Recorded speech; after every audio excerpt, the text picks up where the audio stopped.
तो भाई हमारे पास फिर से का रिपीट कर रहे भाई, लॉ क्या है हमारे लिए? बाइंडिंग फोर्स है। लॉ क्या है हमारे लिए? बाइंडिंग फोर्स है, जो कि हमसे हर काम को कराने के लिए या गलत काम को कराने के लिए क्या करती है? रोकती है हमें। ठीक है, तो उसके लिए क्या बनाए गए हैं भाई? कुछ रूल्स एंड रेगुलेशन बनाए गए हैं और कुछ प्रोविजंस है, कुछ सेक्शंस है, कुछ सब सेक्शन है। बट अगर हम पहले जमाने की बात करें तो पहले जमाने में क्या होता था भाई? बार्टर सिस्टम चलता था, यानी कि exchange of goods and services. तो यानी कि हम उस केस में हम क्या नहीं करते थे भाई? क्या नहीं लेते थे? हम उसमें पैसे नहीं लेते थे, गुड्स के बदले में गुड्स एक्सचेंज किया करते थे। लेकिन आज की डेट में हम क्या देते हैं? गुड्स के बदले में पैसे देते हैं। तो यानी कि जो मनी टर्म्स है, मनी टर्म को क्या कहेंगे हम? कंसिडरेशन। क्या कहेंगे? कंसिडरेशन कहेंगे। क्लियर है? तो पॉइंट को याद रखते चलना, क्या क्या मैं वर्ड लेके चल रहा हूँ। मनी को किस टर्म में लिया हमने? कंसिडरेशन रूप में। ठीक है, अब क्वेश्चन हमारा ये है कि अगर मनी टर्म में लोगे तो ऑब्वियस सी बात है सर, हमें आपके और हमारे बीच में क्या होना चाहिए? क्या होना चाहिए? एक कॉन्ट्रैक्ट होना चाहिए। फिर तो अगर मनी टर्म आ रहा है तो मैंने कहा ठीक है, तो कॉन्ट्रैक्ट करने के लिए भाई क्या होती है चीजें? कॉन्ट्रैक्ट इज इक्वल टू क्या है? Agreement plus enforceability by law. तो वो कहते हैं कि अगर agreement plus enforceability by law है तो मुझे ये बताओ कि एग्रीमेंट क्या है? तो एग्रीमेंट क्या है भाई? एवरी प्रॉमिस और every set of promise forming consideration for each other. Clear है? ये इसकी डेफिनेशन हो गई। बट क्वेश्चन ये आता है कि एग्रीमेंट और कॉन्ट्रैक्ट एक साथ हो सकते हैं? एग्रीमेंट क्या है? जो हम तोड़ सकते हैं कभी भी, लेकिन कॉन्ट्रैक्ट क्या है? कभी भी तोड़ नहीं सकते विदाउट परमिशन ऑफ किसकी? कोर्ट की। जब तक कोर्ट की परमिशन नहीं आएगी या कोर्ट से नोटिस नहीं आएगा हमारे पास, तब तक वो कॉन्ट्रैक्ट को हम क्या नहीं कर सकते? खत्म नहीं कर सकते या डिस्चार्ज नहीं कर सकते। ठीक है, या कैंसिल नहीं कर सकते। बट अगर इस बात को अगर हम हटाते हैं तो enforce in the court of I, कोई भी काम अगर आप करते हो किसी भी पार्टी के साथ, ठीक है, उसको कोर्ट की नजर में ला दो तो आपकी सुनवाई कब होगी? फिर कोर्ट में होगी। लेकिन अगर आपने ऐसा नहीं किया और आप सोचे कि मैं एक एग्रीमेंट कर लूं और उसके बेसिस पे मैं क्या उससे वसूल कर सकता हूं, तो नहीं। एग्रीमेंट तो क्या है? एक तरीके का प्रॉमिस और सेट ऑफ प्रॉमिस है जो सिर्फ कंसिडरेशन के लिए बनाया जाता है। लेकिन उस कंसिडरेशन को वैलिड बनाने का काम कौन करता है? एनफोर्सेबिलिटी। कौन करता है? एनफोर्सेबिलिटी। तो यानी कि हमें उसको कोर्ट की नजर में क्या दिखाना होगा? वैलिड दिखाने के लिए कोर्ट तक लेके जाना होगा। ठीक है, तो क्वेश्चन मेरा एक और बनता है फिर, एग्रीमेंट की डेफिनेशन के साथ साथ एग्रीमेंट की इक्वेशन क्या है? तो एग्रीमेंट मतलब क्या है भाई? Offer plus acceptance. Offer plus acceptance. Clear है? तो अगर यहाँ पर क्वेश्चन आ गया ऑफर और एक्सेप्टेंस, यानी कि अगर हम किसी को ऑफर देंगे उसके साथ साथ उसकी क्या चाहिए? हमें एक्सेप्टेंस भी चाहिए। तो जब हम ऑफर के साथ साथ उसकी एक्सेप्टेंस भी मांग रहे हैं तो यानी कि हम उसकी क्या चीज मांग रहे हैं? क्या मांग रहे हैं? परमिशन मांग रहे हैं। जो मैं चाहता हूँ क्या आप भी वो चाहते हो? अगर चाहते हो तो एक्सेप्ट करो, नहीं तो मना करो। भाई अगर आप नहीं चाहते तो आप एक्सेप्ट करो, नहीं चाहते तो मना करो। सपोज विद्यानंद को कोई लड़की पसंद आ गई, ठीक है, और वही लड़की हमारे अरमान भाई साहब को कोई पसंद आ गई, ठीक है। अब विद्यानंद कहता है कि भाई नहीं, मेरी बात पहले चली थी उससे, तेरी बात तो बाद में हुई थी। कह रहा तेरी बात अगर हुई भी थी तो क्या उसने कुछ बोला तुझे? कह रहा नहीं, मुझे तो कुछ नहीं बोला। तो वो क्या कहलाएगा भाई? ऑफर कहलाएगा। क्या कहलाएगा? ऑफर। लेकिन अरमान कहता है कि भाई उसने मुझसे बात भी करी, उसने मुझे अपना नंबर भी दे दिया और आजकल हम जाते आते भी साथ में ही हैं, ठीक है। तो यानी कि उसने उसकी बातें सुन के उसको एक्सेप्ट किया और उसके साथ आगे कंटिन्यू करने के लिए चल पड़ी। तो विद्यानंद जी देखते रह गए नेक्स्ट सिलेक्ट करने के लिए और अरमान जी लेके चल दिए, ठीक है जी। तो ये क्या कहलाएगा भाई? Offer plus acceptance. तो एग्रीमेंट करने के लिए ऑफर प्लस एक्सेप्टेंस की जरूरत बहुत है, ठीक है। जैसे सर ऑफर दिया, एक्सेप्ट हो गया, तो अरमान और लड़की के बीच में एग्रीमेंट हो गया, यानी कि उनके बीच में एग्रीमेंट तो हुआ, लेकिन कब तक? जब तक वो उसको कहाँ तक घसीटती उन्हें ले जाए? कोर्ट तक। अब ये क्या हुआ कि अरमान भाई साहब जी ये कहने लगे अब ये 3-4 महीने निकले, ये साथ घूम रहे हैं, फिर रहे हैं, खा रहे हैं, पी रहे हैं, सब कुछ कर रहे हैं, ठीक है। अब लड़की के दिमाग में आया कि अरमान मुझे छोड़ के ना भाग जाए कहीं, अरमान मुझे कहीं छोड़ के ना भाग जाए। तो अब ये सलाह लेता है नेहा से कि भाई ऐसे ऐसे मुझे किसी लड़की को पसंद करी, ठीक है, और मैं ऐसे ऐसे आगे कंटिन्यू कर रहे हैं रिलेशन, क्या वो लड़की मुझे छोड़ के जाएगी या नहीं? तो कहते हैं मैं इसमें कुछ नहीं जानती, वो तो तुम दोनों जानो, ठीक है।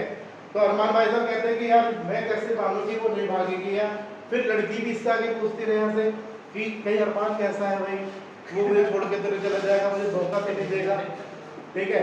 तो उसने कहा ये भी तुम ही जानो, हम नहीं जान सकते, कि तुम दोनों रिलेशन में तुम ही जानो, ठीक है जी।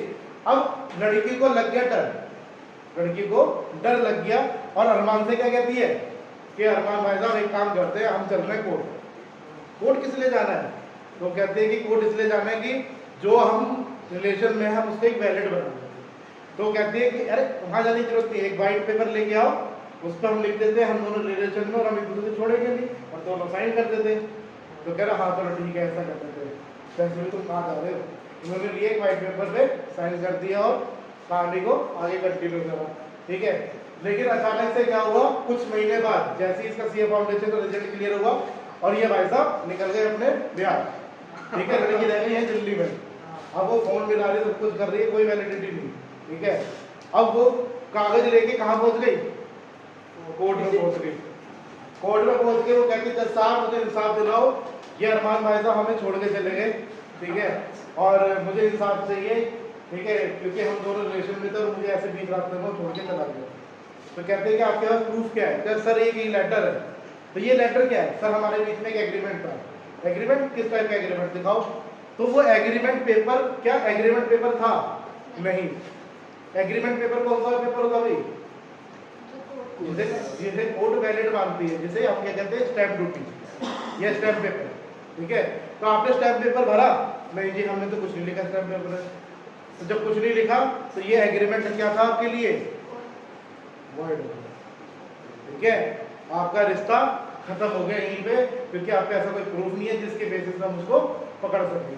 और आप मेरे पास आए हो, इससे पहले कभी नहीं आए, तो यानी कि आपने मेरे पास आके क्या नहीं कराया उसे? एनफोर्स नहीं किया।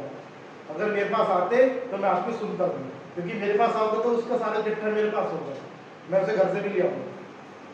क्लियर है? यहाँ तक क्लियर हुआ? तो यानी कि अगर कोई भी चीज हमें वैलिड बनानी है, ठीक है, तो वैलिड क्या आ रहा है भाई? Essential element of a contract. तो essential element of a contract में क्या सीखना भाई हमें? तो सबसे पहले क्या सीखना भाई? एग्रीमेंट, जो कि मैंने आपको डेफिनेशन प्रॉपर तरीके से लिखा है। आपके नोट में चीज था सर कि ऑल एग्रीमेंट आर कॉन्ट्रैक्ट। हाँ जी। तो essential element of valid contract या essential element of a contract की हम बात कर रहे थे। तो पहला पार्ट इसका आ रहेगा हमारे पास एग्रीमेंट। एग्रीमेंट का मतलब जब ये डेफिनेशन लिखवाई थी, या हम कह सकते हैं कि इसको इक्वेशन भी लिखवाई थी मैंने, contract is equal to agreement plus enforceability. अब इसमें से अगर हम एनफोर्सिबिलिटी हटा देते हैं तो कॉन्ट्रैक्ट किसके बराबर हो गया भाई? एग्रीमेंट के, या एग्रीमेंट किसके बराबर हो गया? चलो next, free consent. Free consent मतलब होता है, कंसेंट मतलब क्या होता है? इच्छा। और इच्छा भी आपकी कैसी लिखी है? फ्री। फ्री का मतलब कोई भी आपसे जोर जबरदस्ती करके कोई भी चीज हथियार नहीं सकता। अगर वो हथियारा है तो उसका मतलब क्या है? आपके साथ वो जोर जबरदस्ती कर रहा है, तो उस केस में आप क्या कर सकते हो? उसके ऊपर केस कर सकते हो कि सर इसने मेरे साथ जोर जबरदस्ती करके ये चीज हथियार ली, आप मुझे इंसाफ दिलाओ। ये क्या मतलब क्या है? कंसेंसस ऐड आइटम मतलब किस पॉइंट में? इसी पॉइंट में फ्री कंसेंट होगा। कंसेंसस एंड आइटम का मतलब क्या भाई? लैटिन वर्ड है हमारा, ब्रिटिश लैंग्वेज में लॉ में जो लिखा हुआ है लैटिन वर्ड, ठीक है, वो क्या है हमारा? Consensus and item. इसका मतलब क्या है? हमारी फ्री कंसेंट। हमारी इच्छा क्या होनी चाहिए उस केस में? फ्री होनी चाहिए। क्लियर है? और ये कोरिलेशन, कोरिलेशन, कोरिलेशन कोर्शन होगा, कोर्शन। इसके एग्जांपल्स बनते हैं फ्री कंसेंट वाले के, कोर्शन, अनड्यू इन्फ्लुएंस, ठीक है, मिस्टेक, ठीक है, कोर्शन, मिसरिप्रेजेंटेशन, मिस्टेक और अनड्यू इन्फ्लुएंस, ये 4 टॉपिक इसके अंदर कवर होते हैं, जो कि ये तो पूरे चैप्टर ही है, आगे जाकर पूरे चैप्टर पढ़ेंगे, लेकिन अभी फिलहाल के लिए हम ये पॉइंट लेके चल रहे हैं। प्री कंसर्ट में क्या कर रही है हमारे पास? Coercion, undue influence, mistake and fraud. ठीक है, नेक्स्ट आता है हमारा capacity to contract. Capacity to contract मतलब आप क्या होने चाहिए भाई? कैपेबल होने चाहिए। क्या होने चाहिए? कैपेबल। क्या करने के लिए? कॉन्ट्रैक्ट करने के लिए कैपेबल होने चाहिए। और कॉन्ट्रैक्ट करने के लिए कैपेबल कौन सा होगा? जो हर चीज से निपुण हो, यानी कि साउंड माइंड हो, मेजर हो, या सकता। क्लियर है? अनसाउंड माइंड मतलब क्या होता है भाई? अनसाउंड माइंड जो मतलब सुनता होता नहीं हो सकता। और मेजर भी। मेजर जो मतलब 18 साल से ऊपर है। ठीक है, 18 साल से ऊपर मेजर, 18 साल से नीचे माइनर। ठीक है, तो ये बंदे अगर है तो ये कैपेबल है कॉन्ट्रैक्ट करने के लिए। अब आती है कंडीशन लॉफुल कंसीडरेशन, यानी कि यहाँ पर बात चल रही है कंसीडरेशन की, यानी कि कंसीडरेशन मतलब इसकी मनी की बात चल रही है। ठीक है, मनी भी कैसी होनी चाहिए भाई? लॉफुल होनी चाहिए। अगर हमारी मनी लॉफुल है तो भाई हमसे ये बोलेगा वो कि आपकी कंसीडरेशन भी लॉफुल होनी चाहिए। सपोज मैंने स्कूल में एडमिशन कराने के लिए पैसे दिए, अब वो पैसे किस पर्पस के लिए दिए गए? एडमिशन। तो ये लॉफुल होगा या अनलॉफुल होगा? बताओ, लॉफुल होगा या अनलॉफुल? मैंने स्कूल में एडमिशन कराने के लिए पैसे दिए, ना कि मैंने आपको स्कूल की फीस भरी। बताओ, अनलॉफुल लॉफुल?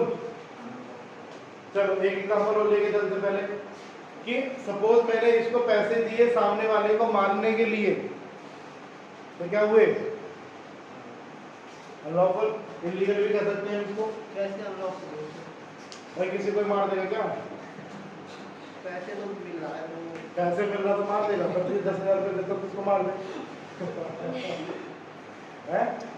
तो अगर ये चीज हमारे लिए क्या हो गई? इलीगल हो गई। तो कानून ने कुछ लॉज बनाए हैं जो हमने आपको बोले थे, तो वो तो फॉलो करोगे।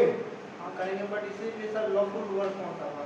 तो लॉफुल का मतलब चाहिए आपके लिए इलीगल वर्क हो गया, किसी को आप जान से मार नहीं सकते, सबको जीने का हक है। अगर आप मार रहे हो तो ये क्या हो गया? लॉ के खिलाफ हो गया। ठीक है, नेक्स्ट आता है लॉफुल ऑब्जेक्ट। ऑब्जेक्ट मतलब उद्देश्य, आपका उद्देश्य क्या करने का? लॉफुल काम करने का। लॉफुल काम करने का। अब लॉफुल काम करने का बताओ भाई, ऑब्जेक्ट क्या होगा? एग्जांपल। लॉफुल काम कौन सा हुआ सर? मतलब जो सपोज मैंने इसको स्मगलिंग करी और मैंने इसको 10,000 रुपये दिए। ठीक है, तो वो जो स्मगलिंग हुई वो मेरा क्या है? ऑब्जेक्ट। और जो मनी दी वो क्या है? कंसीडरेशन। तो दोनों ही मेरे लिए क्या हुए? स्मगलिंग करके मैंने पैसे जो लाए यहाँ वो मैंने इसको अरमान को दे दिए, तो ये दोनों ही पर्पस क्या हुए मेरे लिए? कंसीडरेशन भी क्या हुई? अनलॉफुल हो गई, और ऑब्जेक्ट भी मेरा क्या हो गया? अनलॉफुल हो गया। ठीक है, अब मैंने स्कूल में 2 नंबर से एडमिशन कराने की कोशिश करी, या कॉलेज में क्या दी? फिरौती करी, या फिर कॉलेज में घूसखोरी करी। तो जो मेरा टारगेट है वो मेरा सिर्फ ये टारगेट है कि मेरा एडमिशन हो जाए। ठीक है, लेकिन जो मेरा एडमिशन कराने का जरिया बनाया है वो क्या है मेरे लिए? इलीगल है, फिरौती की डिमांड हो रही है, या हम घूसखोरी कर रहे हैं। तो इसमें क्या हो गया? पर्पस क्या है मेरे लिए? मेरा ऑब्जेक्ट तो मेरा क्या था कि मेरा एडमिशन हो जाए, ये तो लॉफुल हो गया। लेकिन किस तरीके से हो जाए? 2 नंबर में हो जाए। 2 नंबर मतलब without document, without seat.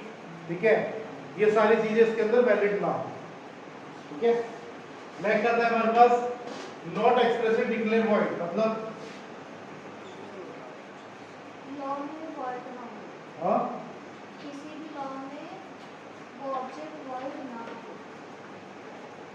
Not expressly declared void, ठीक है, यानी कि हम उसको एक्सप्रेसली डिक्लेयर कर ही नहीं सकते कि वो वॉइड है।